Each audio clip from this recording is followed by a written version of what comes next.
Анан дүйнөлүк көчмөндөр оюндары боюнча кыскача маалымат берип өтөлү.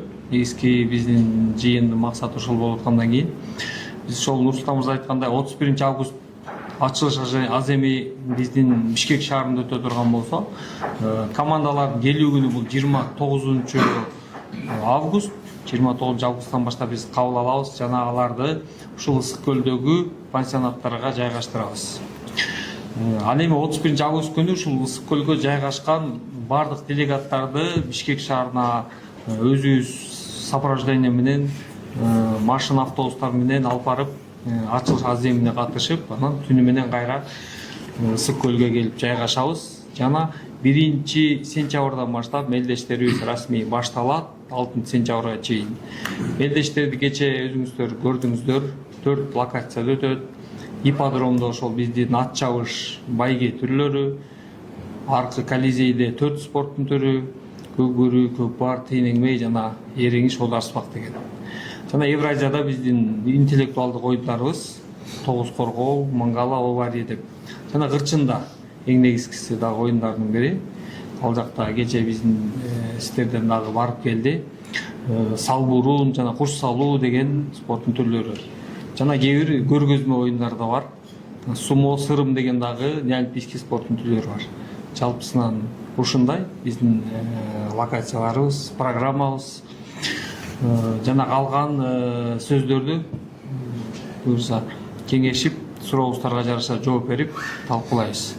Кыргызстан мемлекетине бүгүн Казакстан тарапынан делегация арнайы көчмөндөр оюндарынын өтүүү, калай өтүүү, кандай жагдайда өтүүү, бизден келетін улуттук курама болсун, аттарымыздын жаңагы шекарадан өтүү маселеси болсун, мына жактагы туратын жаңа корасы, палуандарымыздын, спортчуларымыздын жататын жерлик маселелердин баардыгын ошол жерде мына бүгүнкү жиналышта эки жакты талкууладык. Кыргыз тарапынан болсун, биздин тараптан болсун эч кандай бир маселелер болгон жок.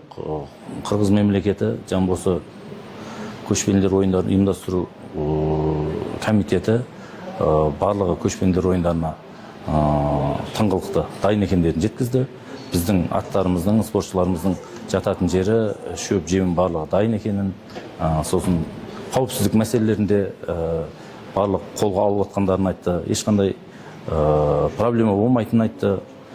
Жол жүрүү болсун, башка ветеринарлык, дарыгерлик жагы болсун, жарыстын өтөтүн биздин объектилер бар, жаңа ипподром маселеси болсун, барлык спорт түрүнүн жалпы жагдай жасалган. Биз бираз объектилерди аралайбыз, көрөбүз. Алда да азыр алда да тагы да көчмөнлөргө дейин жумуштар болатынын айттык. Бираз сурактардын жабабын алдык. Бизде өзүбүздүн тарапыбыздан бираз сурактар койдук. Ортак чечимге келдик. Алда да биригип жумуш істей беребиз деп ойлойм. Жаңа ошол жерде бир кыргыздар тарапы менен алдагы осы алда болатын көчмөндөр оюндарынын тагы спорт түрлөрү болсун, башка да маселелерин бираз талкууладык. Биз осы Кыргыз мемлекетинин делегациясын Астана каласына чакырдык. Тагы да алда калай өтүүнүн, кандай деңгейде дамытатыныбызды биздин Казакстан Республикасы, биздин мемлекетибиз ар качан колдойтунун айттык.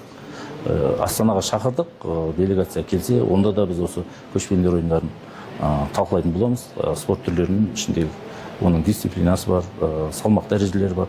Тағы да ары қарай қосу үшін, жаңағы өрісін кеңейту үшін де бір жұмыстар жүргіземіз деп ойлаймын.